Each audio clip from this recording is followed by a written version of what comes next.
मैं हूं सरफराज शेख। अभी हमारी मौजूदगी शकरपुर जामा मस्जिद के पास है और यहाँ पर देख रहे हैं लोगों की भीड़ है, काफ़ी तादाद में यहाँ पर भीड़ जुटी है। ये भीड़ किस लिए मैं आपको बता दूं कि वक्फ बिल के खिलाफ लोग यहाँ पर प्रोटेस्ट पर उतरे हैं। तो देखिए यहाँ पर काफ़ी संख्या में लोग खड़े हैं। आइए मैं यहाँ पर तमाम लोगों से बात करता हूँ।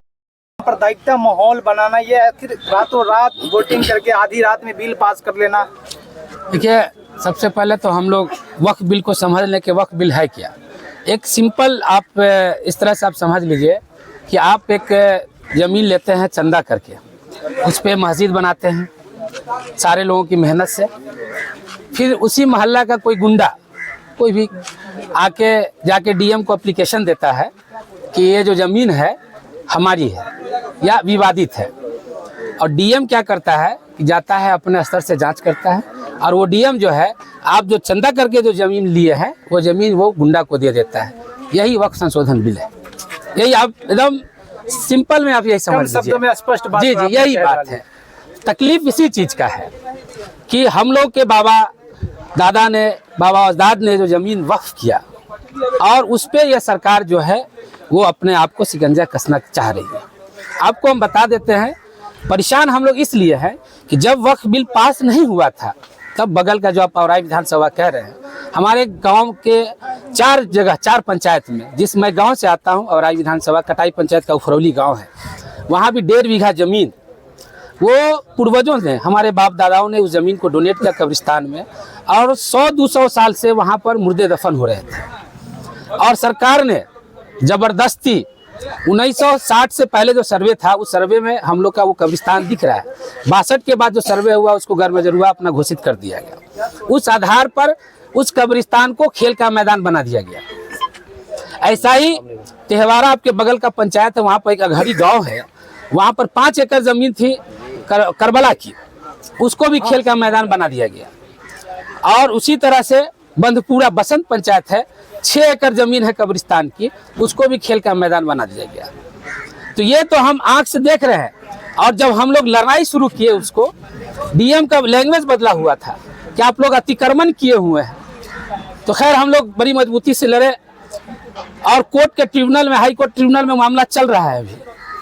और अभी वो क्या होगा नहीं होगा, अब इस कानून के आने के बाद आप समझ ही सकते हैं।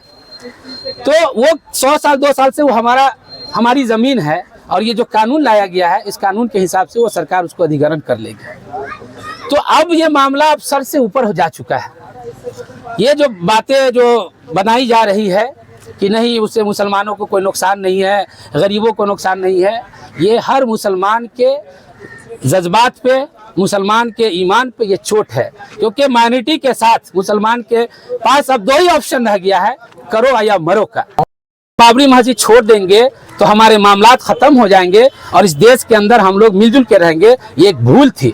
बाबरी मस्जिद वो लोग नारा ही दे रहे थे ना कि बाबरी मस्जिद तो झांकी है, आकाशी मथुरा बाकी है, उसके बाद ज्ञान व्यापी का मामला वो चला आ रहा है। तो एक एक मस्जिद जो सरकार की नजर है, सबसे बड़ा मसला क्या है कि उसमें सबसे सर्वा जो बना दिया गया है वो डीएम को उसका ताकत दे दिया गया है कि डीएम जो चाहे वो कर रहेगा।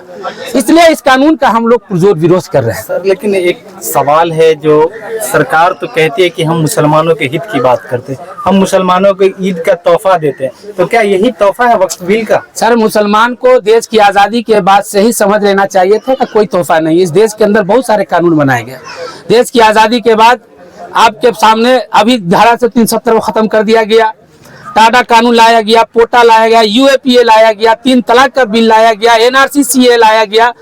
और उसके बाद उन सब बिलों से सबसे ज़्यादा खतरनाक जो है ये आपका वक्फ अमेंडमेंट बिल है। ये तो हम लोग मुगालते में जी रहे थे कि वोट दीजिए, इसका सेकुलर में क्या फ़ायदा मिला? देश 78 साल की आज़ादी के बाद हम लोग तो वोट देते हुए हमको क्या मिला? हमको एनआरसी मिला, हमको वक्फ अमेंडमेंट बिल मिला, हमको धारा 370 मिला, हमको 3 तलाक मिला, क्या मिला? ये तो मुसलमान के वजूद की बात आ गई है। अगर जो मुसलमान नहीं लड़ रहा है, समझ लीजिए कि वो बिका हुआ है, उसका ईमान नहीं है। क्योंकि ये मुसलमान रह ही नहीं पाएगा जब ये वो बिल लागू करेगा सख्ती से। जब आपकी मस्जिद नहीं रहेगा, कोई कब्रिस्तान नहीं रहेगा, आप मरिएगा तो कहाँ दफन होइएगा? अब मस्जिद में कहाँ नमाज पढ़िएगा? इतनी बड़ी मस्जिद है, कोई सरफिरा के कह देगा कि विवादित है, डीएम आके कह देगा कि नहीं जमीन इसको बिहार सरकार घोषित कर दो, तो आप क्या करिए? कानून तो वही बनाया है। आजकल तो अधिकारी की भी भाषाएं बदली है, वो भी तो पक्ष की बात कर रहे हैं, सांप्रदायिकता भाषण दे रहे हैं। वही तो कह रहे हैं कि अब मुसलमान के पास दो ही ऑप्शन है, करो या मरो।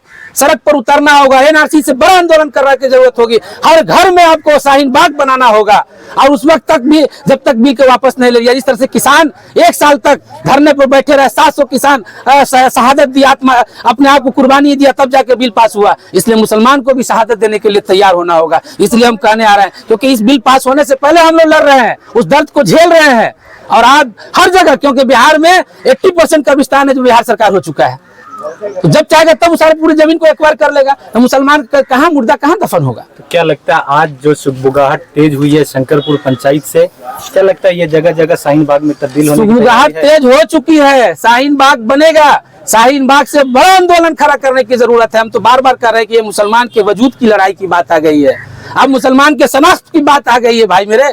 अगर अब नहीं लड़िएगा तो 2 ही तो बिल रह गया है, यूसीसी लाना रह गया है और वर्शिप प्लेसेस एक्ट लाना रह गया है। यूनिफॉर्म सिविल कोड आपको स्टेट में लागू कर दिया है, सेंटर से पास कर देगा, सारा धर्म को एक कर देगा। आप सिर्फ नाम के मुसलमान रह जाइएगा, दाढ़ी टोपी तो रहेगा लेकिन दिल में ईमान नहीं रहेगा। मुसलमान अगर किसी चीज का विरोध करते तो तरह तरह के प्रोपेगेंडाओं से जोड़ दिया जाता है। इस हर दौर में उलमा हक रहे हैं, उलमा सूर हैं, जो बिके हुए हैं उनको छोड़ दीजिए, वो दरबारी मुल्ला है, जाहिर सी बात है। आज भी अगर बयान दे रहे हैं, आप देख ही रहे हैं, जो सरकारी दरबारी मुल्ला बने वो उसको छाड़ दीजिए, उसको अलग कर दीजिए। क्या लगता है कि मुसलमानों की बात अगर सदन में नहीं सुनी गई तो मुसलमान अब सड़क पर उतरेंगे?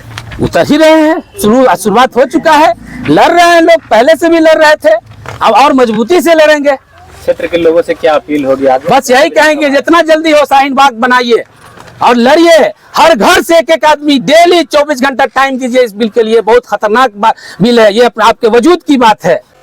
तो ये थे हमारे साथ जो महागठबंधन के प्रत्याशी रहे औराई विधानसभा से आफ्ताब जी। हमारे साथ और भी कुछ लोग हैं, जाले की विधानसभा से पूर्व विधायक रहे अब्दुल सलाम साहब, उनके पुत्र अहमद अली तमन्ने जी हैं, जो शंकरपुर पंचायत से अभी वर्तमान में कई पंचवर्षीय से मुखिया प्रतिनिधि है। सबसे पहले तो स्वागत करेंगे आपका। क्या लगता है आज अपने पंचायत से शुरू कर दिया है आंदोलन, ये आंदोलन कहाँ तक चलेगा? ये आंदोलन लंबा चलेगा और जो हालात पैदा हो गए उसको बिना आंदोलन के ये सरकार सुनने के लिए तैयार नहीं, आंदोलन करना होगा। क्या लगता है कि अगर जरूरत पड़ी तो सड़क पर उतरेंगे? सड़क पर निश्चित तौर पर उतरेंगे।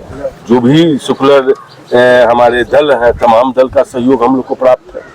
तमाम लोग जो चाहते हैं इसको जो है सड़क पर उतारा जाए। ये बीजेपी इसको मुद्दा बनाना चाह रही है। इस मुद्दा के तहत अल्पसंख्यक उसमें कोई जरूर नहीं, खाली मुस्लिम है, जितने भी अल्पसंख्यक हैं सब पर ये बारी बारी से जो हमला करने जा रहे हैं। सर, सारे लोगों की नजर बिहार के मुख्यमंत्री नीतीश कुमार पे थी, क्योंकि मुसलमानों का एक थोक वोट उनको भी जाता रहा और वो खुद को मुसलमान के हितैषी भी बताते रहे। लेकिन आज जब मुसलमानों को उनकी जरूरत पड़ी तो उन्होंने नकार दिया मुसलमानों को। क्या लगता है कि आगे विधानसभा का चुनाव इसी वर्ष में है, चुनावी वर्ष है, तो इसका परिणाम 25 में भुगतना पड़ेगा उनको? निश्चित तौर पर आप देख लीजिएगा, आज कह रहे हैं निश्चित तौर पर नीतीश जी का पतन होना तय है और उस रास्ते पर वो अपने आप खुद चल बसे। अल्पसंख्यकों के दिल में बहुत ज्यादा उनके प्रति मोहब्बत है। नहीं भाई, वो अच्छे मुख्यमंत्री हैं, साफ सुथरे, लेकिन जब भी सीए, एनआरसी, एनपीआर या ये सब का बिल का जब सवाल उठता है उस समय क्या मजबूरी हो जाती है। बोलने में कुछ बोलते हैं लेकिन क्या मजबूरी होती है, किस चीज से डरते हैं, क्यों मजबूरी में जो घुटना टेक देते हैं सांप्रदायिक शक्ति के सामने, ये हम लोग को समझ में नहीं आता है। मजबूरी तो सामने दिखती है ना, जो लोग विपक्ष में जाते हैं उन पर ईडी सीबीआई। मेरा कहना है कि अब तो उनका उम्र हो गया, अब अभी क्या है आफ्ताब साहब में कि आखिरी वक्त है। अब वो कोई भी आदमी चाहता है कि आखिरी वक्त में जाते जाते कुछ करके जाए। वो जो जा रहे हैं तो कुछ ऐसा छाप छोड़ के जाए ताकि उन पर सांप्रदायिकता का दाग न लगे। लेकिन आज तो उनके जितने भी सहयोगी हैं, जिनके साथ उठते बैठते तमाम लोग उनका विरोध भी कर रहा है, उनके खिलाफ भी है। मुख्यमंत्री जी को जो लगता हो धोके जा रहे हैं। जी, एक महत्वपूर्ण सवाल है, जेडीयू के कई नेता हैं जो मुसलमान समाज से, अल्पसंख्यक समाज से आते हैं, मंत्री है, एमएलसी है, विधायक है।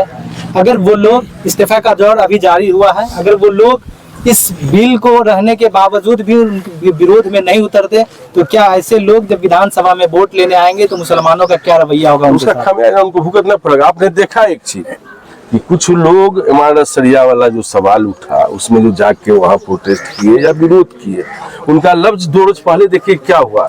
जनता के सामने में अच्छे अच्छे लोगों को जो है सो अपने सही रास्ता पकड़ने पर मजबूर होना होगा, उनको रास्ता बदलना होगा।